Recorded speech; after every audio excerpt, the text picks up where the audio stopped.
Lichubagan high court সংলগ্ন এলাকায় একটি জঙ্গলে অজ্ঞাত পরিচয় এক ব্যক্তির মৃতদেহ উদ্ধারকে কেন্দ্র করে এলাকায় ব্যাপক চাঞ্চল্যের সৃষ্টি হয়েছে। শনিবার সকালে প্রাতঃভ্রমণকারীরা মৃতদেহ দেখতে পান।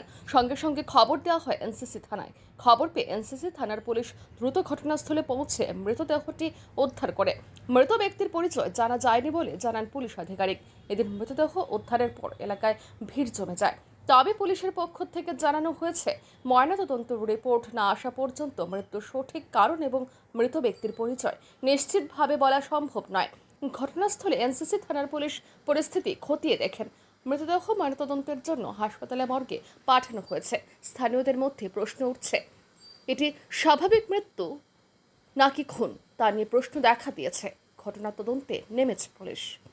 একটা লোক পড়ে আছে, সেই অনুযায়ী আমরা আসলাম, এসে দেখলাম যে এই লিচু বাগানে এমএস কোয়ার্টারের পাশের জঙ্গলের মধ্যে একজন লোক মৃত অবস্থায় আছে এবং প্রাথমিকভাবে তার এখন নাম পরিচয় পাওয়া যায়নি। আমরা দেখছি তার পরিচয় পাওয়ার জন্য। কিভাবে আপনারা খবর পেলেন? না, এখানে কিছু পথচারী দেখেছে, দিকে থানায় জানালো যে এখানে একটা লোক পড়ে আছে। সেই প্রাথমিক তদন্তে মানে কি মনে হয় কিভাবে মৃত্যু হতে পারে? মনে হচ্ছে সে ব্যুরো রিপোর্ট আর নিউজ।